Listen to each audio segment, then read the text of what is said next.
Hello everybody, it's Rachel here at Clarty Hands Crafts, and in today's tutorial I'm going to be showing you how to make a tuxedo pocket.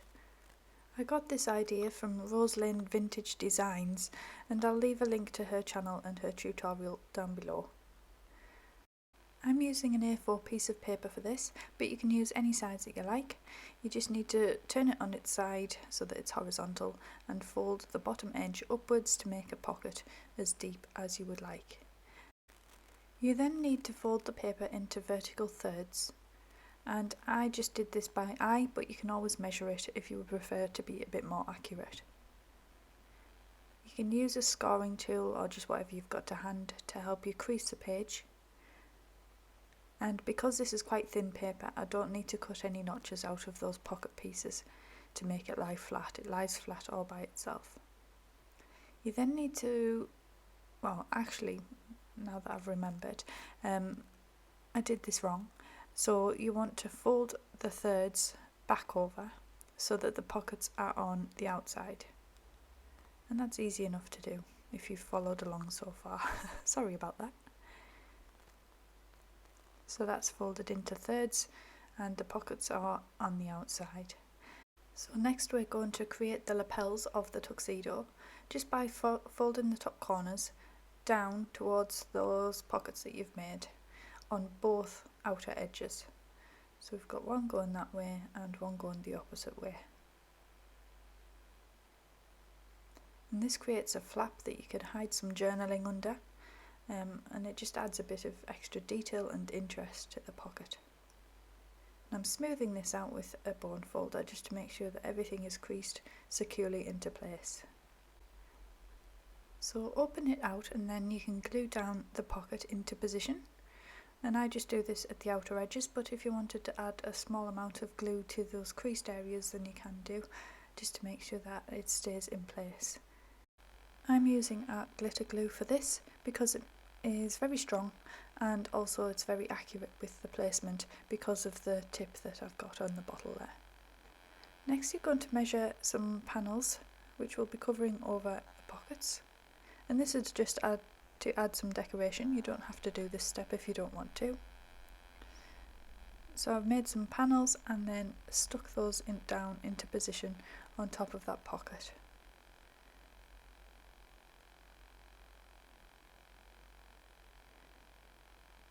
And now it's time to make some coverings for those triangle areas for the lapels of the tuxedo.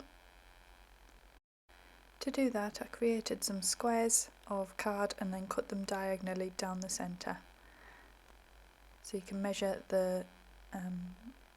across and upwards and then just cut that down the centre.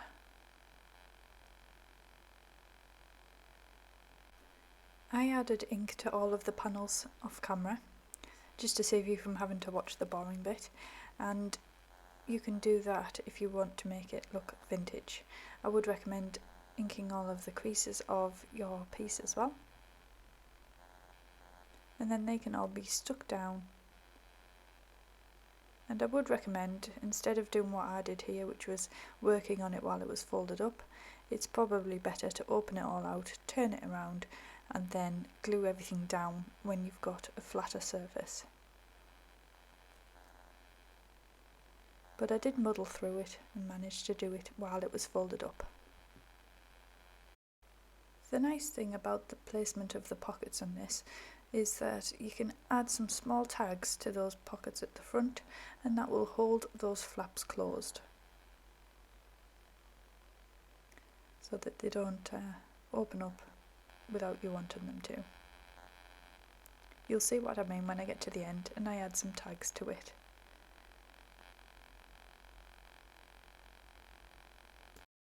Of course you can add as many pockets to the inside as you wish, but for the purposes of this demonstration I just did one on the inside, and then my intention was to have a large tag in the middle which would peek out over the top of the tuxedo.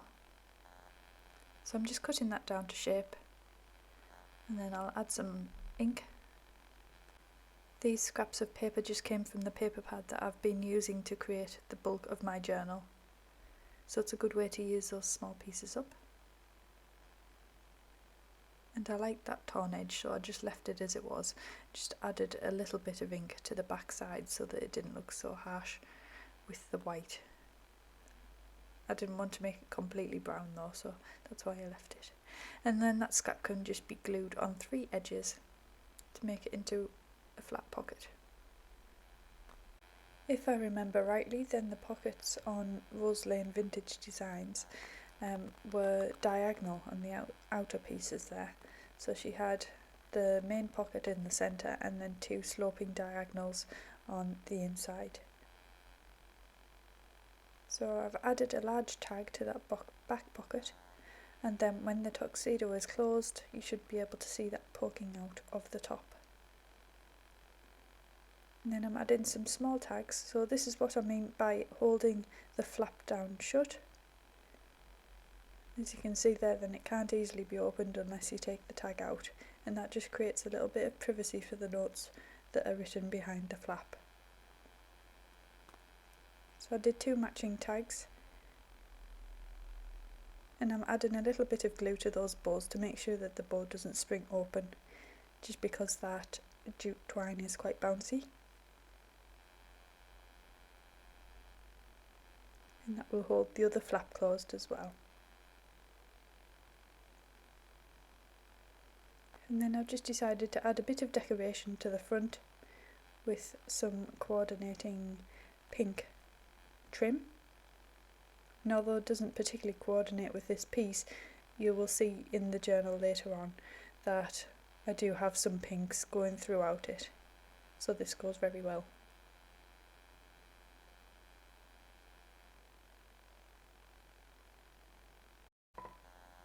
This trim was also very bouncy, so it had to be held down while it dried.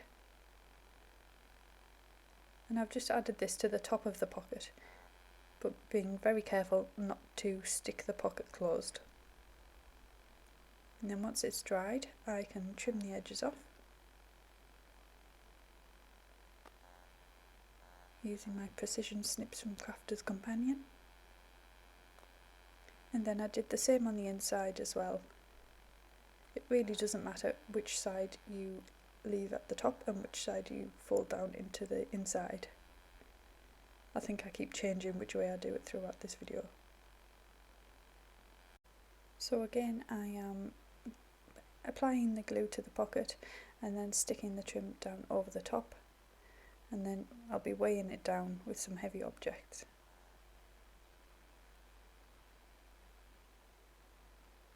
When that's dry, I trimmed it off, just checking that it's dry there, and then we're pretty much finished. So I'm just checking that that little blob of glue that I added to the bows have dried off, so that I don't get everything stuck together. So the small tags can be put in the front pockets, and then I can turn it round, and the back side has a pocket which is already made, and there's another tag which can go straight in that. And I turned that around so that it wasn't completely coordinating with the other one. So I'm just going to remove those small tags and show you that there is some journaling space behind those flaps, and it's quite a good area, so it's nice to add secretive notes or things that you don't necessarily want people to be able to find straight away. And there's 2 of those on the outside, and then when you open up the inside there's plenty of journaling space down on the left there and down on the right. And you can turn it over and add photographs or journaling to the tags, and that's it. Thanks for watching. Bye!